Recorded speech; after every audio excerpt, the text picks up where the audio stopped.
Hace unos días salieron a manifestarse en las calles de Brasilia, de Río de Janeiro y de Sao Paulo, en Brasil, decenas de miles de manifestantes. Protestaban por el juicio que se le sigue al expresidente Jair Bolsonaro, al que se le acusa de haber organizado un intento de golpe de Estado en 2022, luego de que perdió las elecciones presidenciales frente a Lula da Silva.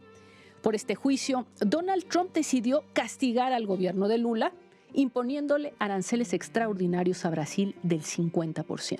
¿Qué une estos dos puntos? ¿Por qué esta intervención o por qué una intervención de este tipo? Es verdad que Trump y Bolsonaro tienen estilos similares y ambos se ubican en la extrema derecha del espectro político, pero hay algo más. Comparten el que ambos son respaldados por las iglesias evangélicas de sus países. Iglesias muy metidas en política y que han logrado tener en ambos países un peso político importante. Tanto en Estados Unidos como en Brasil representan el 30% aproximadamente de quienes dicen, digamos, que ejercen o que tienen una religión. Y que ya empieza, y por cierto, ya empiezan también a tener ese peso en otros países donde van creciendo significativamente. ¿Qué caracteriza a estas influyentes iglesias? ¿Cuál es su origen? ¿Están presentes en nuestro país? ¿Podrían aquí también ser la simiente de un movimiento de extrema derecha? Vamos a platicar de este tema con Bernardo Barranco, especialista en temas religiosos. Bernardo, bienvenido a Hablemos, qué gusto verte. Gracias, Denise, qué gusto verte. Además, creo que es la primera vez que conversamos así, cara a cara. Es verdad. Siempre era por teléfono, sí, claro. Es bueno, es bueno. Y este es un tema muy interesante. ¿Qué está determinando el voto en países de ese tipo y que está definiendo además políticas muy importantes? Pero empiezo por la primera pregunta. ¿De dónde salen estas iglesias evangélicas que no son las protestantes tradicionales y que están teniendo un poder tan grande? Pues mira, son gajos o son desprendimientos de las iglesias protestantes, sobre todo en Estados Unidos. Son iglesias que tienen un matiz distinto. Salen de la racionalidad de la religión, de estas religiones protestantes, y entran a una dimensión de la emocionalidad. Gritan, hablan en idiomas distintos, sanan, se tiran al suelo y les da una especie de patatús, ¿no? Empiezan a brincar. Y eso es muy interesante frente a la racionalización de la vida moderna. Otro elemento muy importante es el aspecto de lo que en un inicio se llamó la teología de la prosperidad. Todos estos grupos se asientan en los sectores más vulnerables de la población. Y la teología de esta teología del progreso les ofrece, les oferta, ¿no?, este ideal norteamericano de ser ricos, portarse bien, ser trabajadores, ser buenas familias, etc.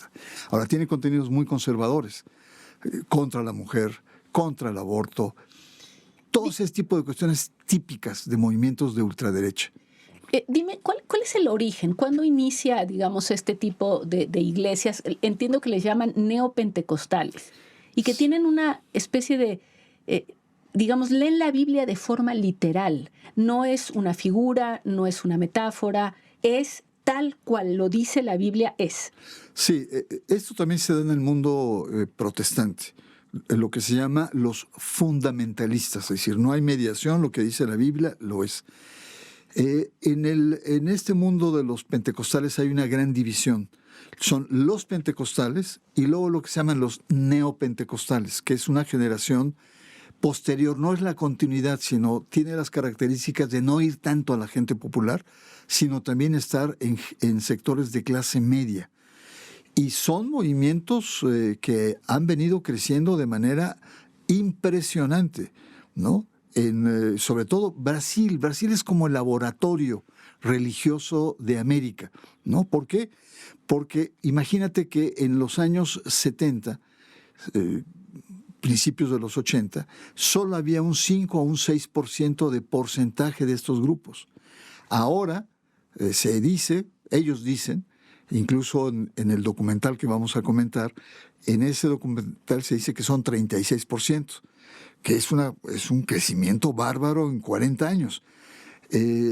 Sin embargo, justamente esta semana acaban de salir estadísticas de un censo en donde plantea que no son 36 ni 30, son 27%. De todas maneras, Es mucha gente. Es mucho.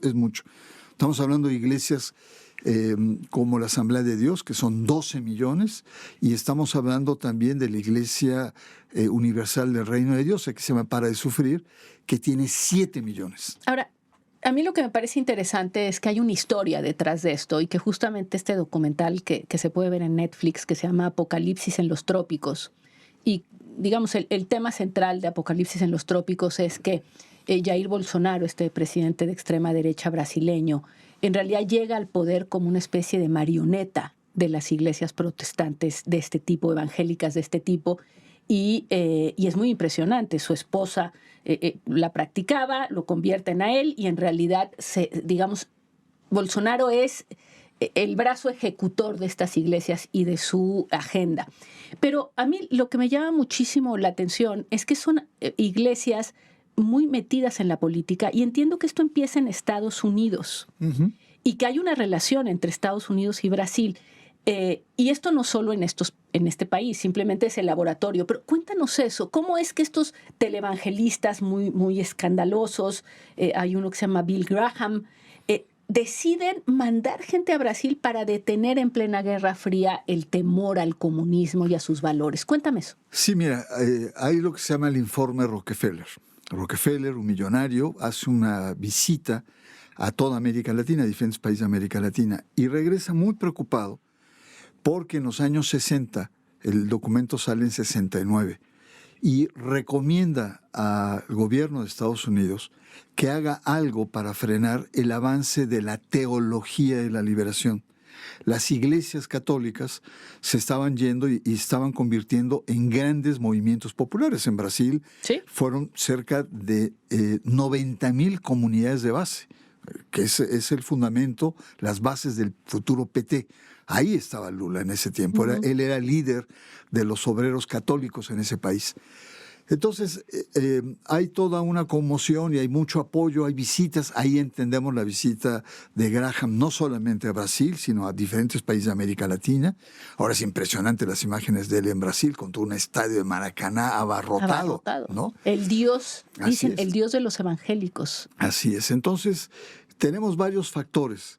Después viene una represión a la teología de la liberación por parte de Juan Pablo II y Benedicto XVI. La Iglesia Católica abandona las favelas, los barrios, etc. Y estos grupos penetran ahí con esta teología de la prosperidad, ¿no?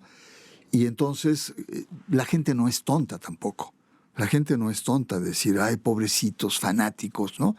¿No? Porque muchas de esas iglesias, en México hay iglesias que hacen lo mismo, está La Luz del Mundo, que te ayudan a encontrar trabajo, te dan salud, te canalizan en la cuestión de educación, ¿no? Están con tus hijos. No solamente es la cuestión espiritual, sino también hay un tipo de ayuda. Por eso digo que la gente no es tonta, por supuesto, de estar sin nada, a que una iglesia te habla de que tú tienes que salir adelante, que vas a ser rico, y te apoya.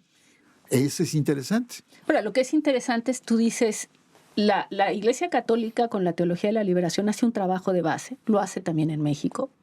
Digamos, no la teología de la liberación, pero tenemos el caso del obispo de Cuernavaca, Arce. Tenemos obviamente a Samuel Ruiz en Chiapas, tenemos a Vera, que también estaba en Chiapas. En fin, ellos hacen un trabajo. La Iglesia de Juan Pablo II les pide que se retiren.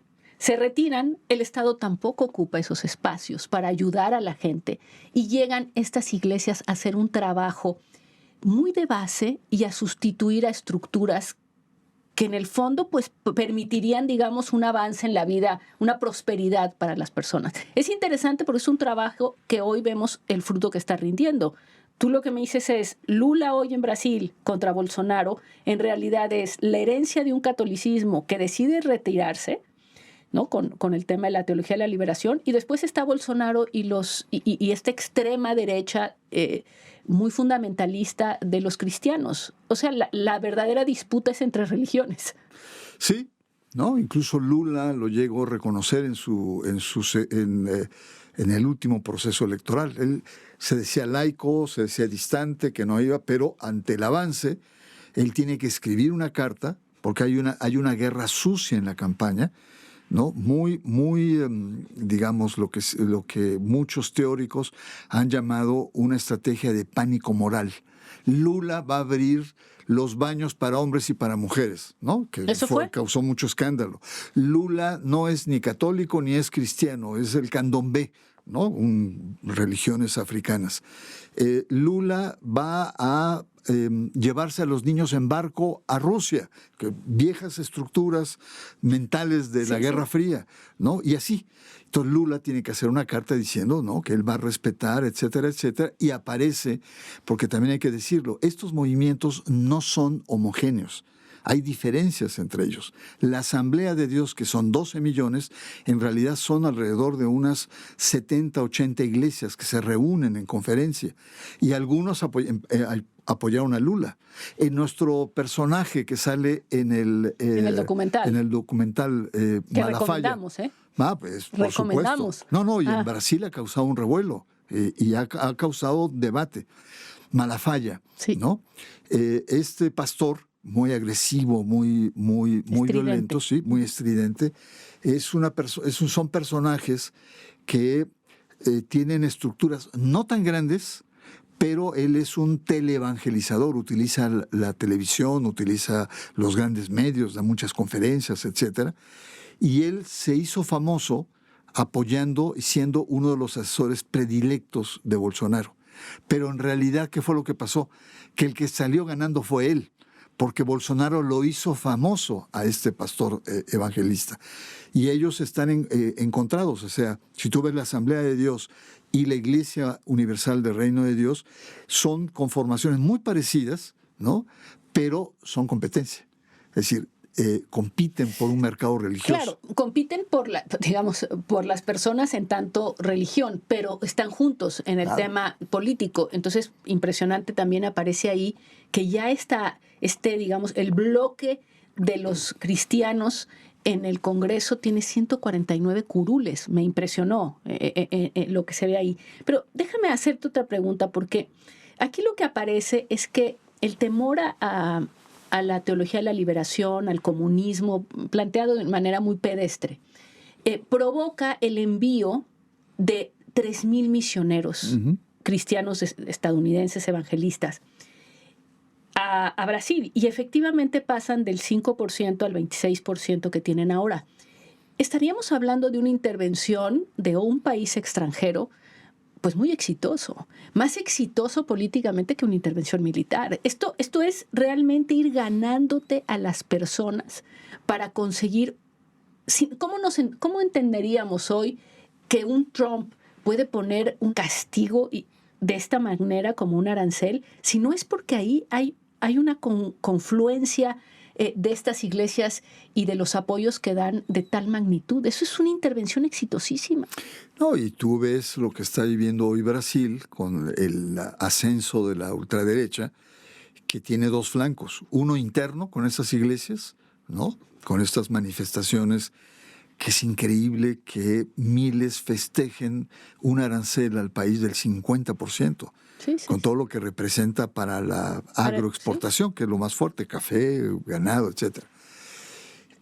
Y además, que después de haber perdido con Bolsonaro, fueron en diferentes puertos para pedir la intervención militar, para pedir un golpe de Estado. Sí. Es decir, esos niveles de locura, de obsesión. Y es ahí donde muchos de estos grupos, y hay que entenderlo muy bien, cómo son conducidos por los pastores, por esos grupos que vienen. Porque a diferencia del catolicismo, estos movimientos evangélicos conservadores, el papel del pastor es central. Decide incluso con quién te vas a casar. Se mete en tu vida. Y por lo tanto, deciden por quién votar y por quién no votar. El tema del ascenso de los diferentes congresos, de las bancadas evangélicas, no solamente es en Brasil. Se da en Colombia, se da en Chile, se da en Centroamérica. Entiendo que Guatemala, por ejemplo. Guatemala ya ha tenido, y además han tenido ya presidentes evangélicos. Es decir, es un fenómeno global que se está dando y que está hoy muy emparejado pues con toda esta ola de derechización que estamos viendo a nivel mundial. Y fíjate, mencionabas este tema. ¿Por qué son iglesias muy metidas en la política?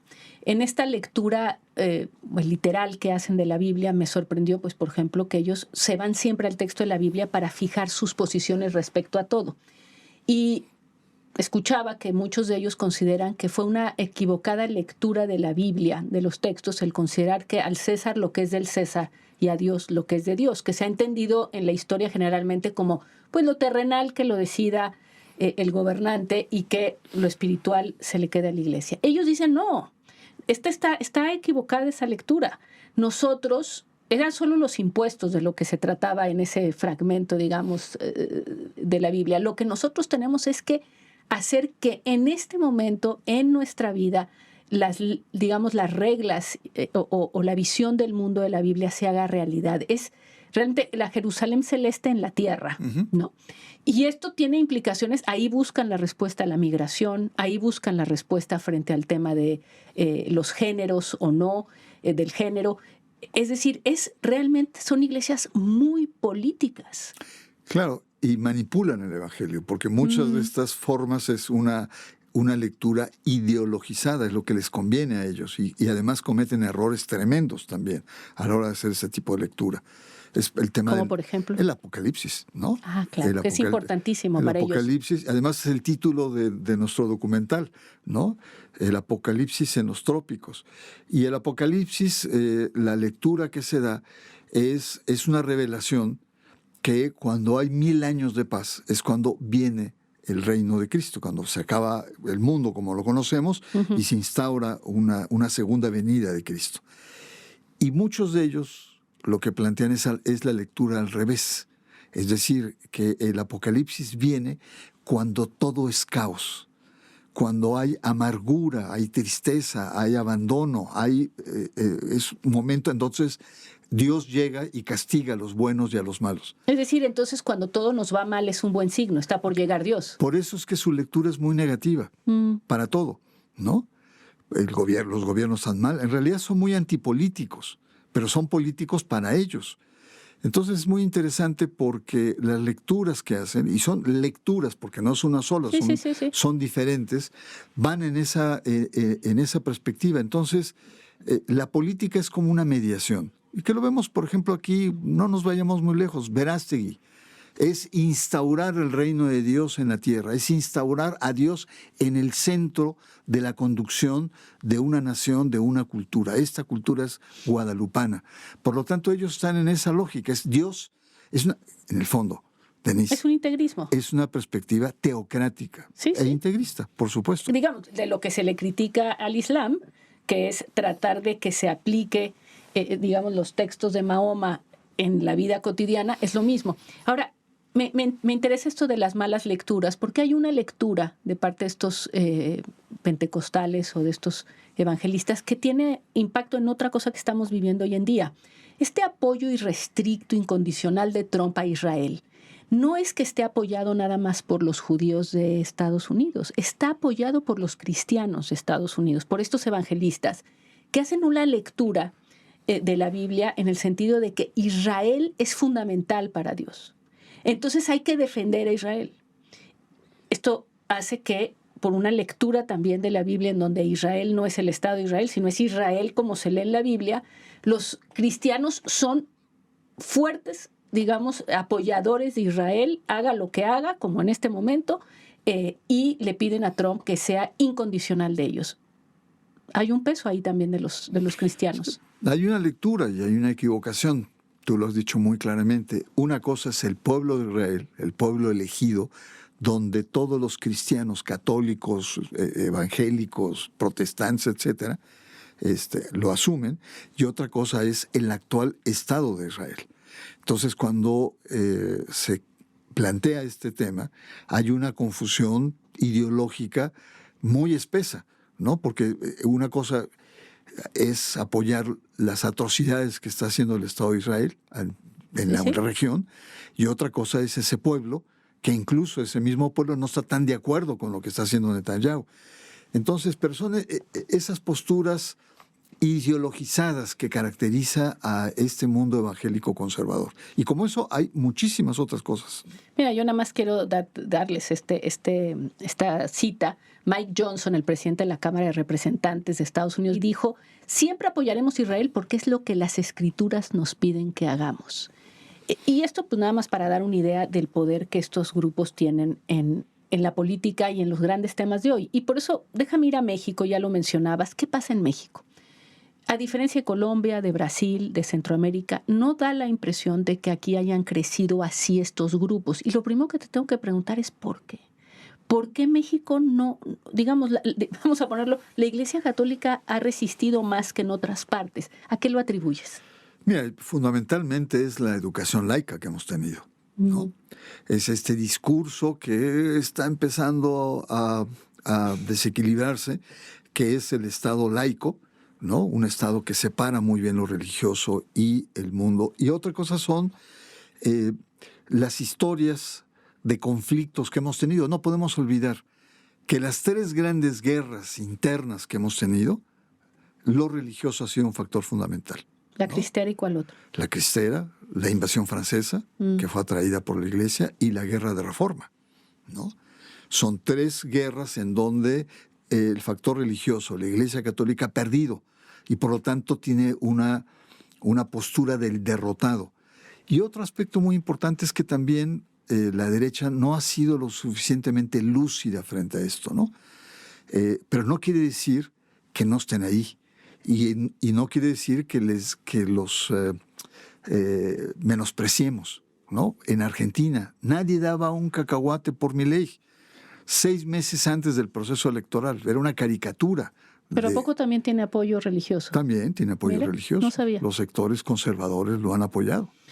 Ahora, pensando en México, recuerdo la presencia mediática de Pare de Sufrir.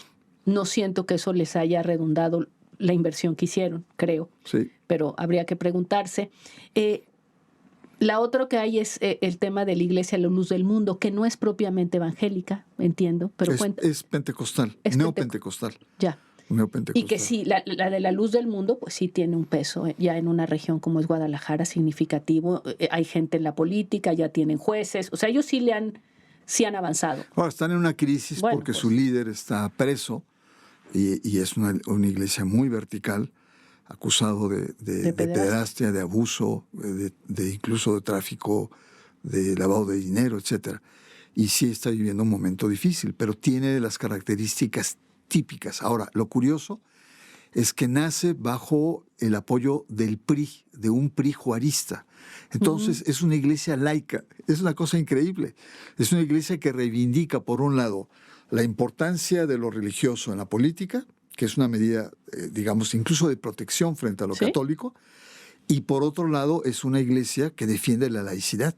Entonces es muy... O sea, es distinta. Es totalmente distinta, sí. Y mira, está el otro tema que me parece interesante, que es el del Partido Encuentro Social, fundado por Hugo Eric Flores Cervantes, que también es un partido de cristianos, pero que tampoco siento que tenga tanta fuerza. Es decir, sí parecería que hay una contención en el país como para que esto en el corto plazo se volviera una plataforma como la que estamos viendo en otras partes, ¿no? Sí, totalmente. No creo que en el momento se dé, pero no quiere decir que no pueda darse, ¿no? Es decir, en el caso del Encuentro Social, más bien lo que quiso hacer de manera, no diría irresponsable, pero sí oportunista, Hugo Eric Flores, fue apersonarse, ¿no? Convertirse en el representante de los grupos evangélicos. Y en ese momento, que también había un levantamiento a nivel latinoamericano, aquí decían que eran muchos, y en realidad el último censo nos planteó que no eran tantos, ¿no? Estamos hablando de menos de 5 o 6 millones de... ¿Tantos? Yo había visto 3, fíjate. Sí. Ya. ¿No? Pero evidentemente hay más, por ejemplo, gente que no cree, ¿no? Sin religión, que estos grupos. Y ahí fracasó porque no fue capaz de hacer alianzas con la Asamblea de Dios, que en México es grande, porque tampoco son grupos muy fuertes, con un arraigo enorme. Muchos de estos grupos son iglesias de garage, ¿no? En casa se ponen ahí, etcétera. Hay, en muchos casos hay una rotación, es decir, han faltado institucionalidad. Pero y y nada más te interrumpo porque no sientes, digamos, cómo explicar que México haya resistido a porque tiene un significado religioso, pero como vemos político muy importante el que estas iglesias crezcan. Tú dices, es la laicidad. ¿No tiene que ver también con que la iglesia católica o en los pueblos no es muy bien visto el que se va a estas iglesias? Hay que decir que la Iglesia Católica ha tenido una caída, Uh-huh. como muchas otras en América Latina, pero ha sido, junto con Paraguay, la caída más suave que ha tenido. Interesante. Por ejemplo, en Brasil, igual que en México, en 1990, el 80 y tantos, casi 90% eran católicos. Hoy Brasil araña el 50% y México está en 74%. Yeah. Entonces, la caída no ha sido tal. Otro elemento importante es no tanto el prestigio, que yo creo que ahí es donde la Iglesia Católica ha caído, pederastia, uh-huh, ¿no? Una serie de cosas. Pero la religiosidad popular es muy fuerte. Uh-huh. Y sobre todo la religiosidad guadalupana, ¿no? Claro. Yo recuerdo a Carlos Monsiváis cuando decía que él avisoraba tener muchos McDonald's en México, pero muchos santuarios guadalupanos en Nueva York, ¿no? Cosa que se ha dado. Muy interesante. Es decir, es la Iglesia Católica, la figura de la Virgen, que trasciende, yo creo, a la comunidad católica, incluso en nuestro país, como un elemento de identidad. Entonces es una Iglesia Católica que resiste, una tradición laica. Y además, yo te iba a decir, por ejemplo, ¿te acuerdas cuando los de la Luz del Mundo hicieron su evento en Bellas Artes, y a lo cual acudieron algunos políticos?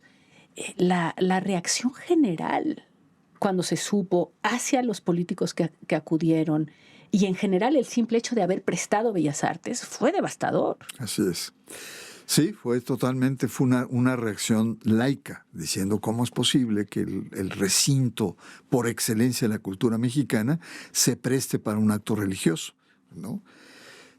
Ahí, claro, había varios miembros de la Luz del Mundo en el Senado y que fueron los que hicieron y engañaron incluso a las propias autoridades.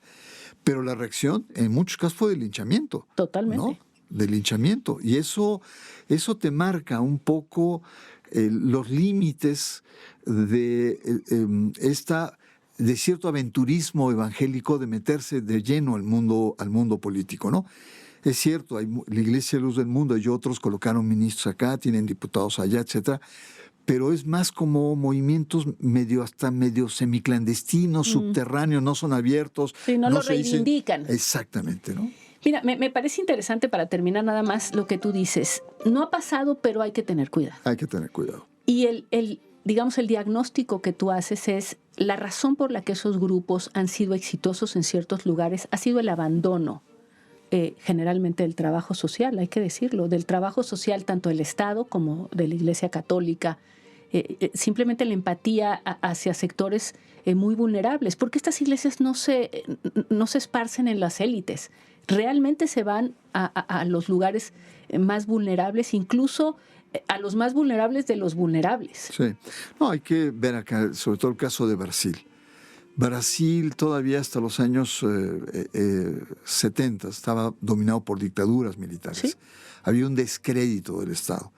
Y las iglesias, principalmente la Iglesia Católica, era la que tenía una aceptación mayor, tenía un liderazgo, uh-huh, ¿no? en la vida social. Claro que la teología de la liberación lo que planteaba era organicémonos, luchemos, etc. Y los evangélicos llegan, no, hagamos dinero, ¿no? Es decir, es como más sencillo, más directo esta teología del dominio, ¿no? Que es herencia de la teología de la prosperidad. Pero sí, efectivamente, es decir, el caso brasileño el caso mexicano no es así, fue al contrario. El Estado, digamos, es tránsito de una modernización y de un despegue del país. Y no es que haya una excelente visión del Estado, etcétera, pero tenía su peso históricamente. En el caso de Brasil, no. Entonces, es muy interesante ver eso y hasta la fecha. La gente allá, a los partidos políticos los desprecia. Y es por eso que hay que ver otro elemento muy importante en la vida política de estas iglesias, su pragmatismo. Estos que ahora apoyaron a Bolsonaro, poco tiempo atrás, en los procesos electorales, apoyaron a Lula. Y ahora el famoso Malasaña, que es un personaje terrorífico.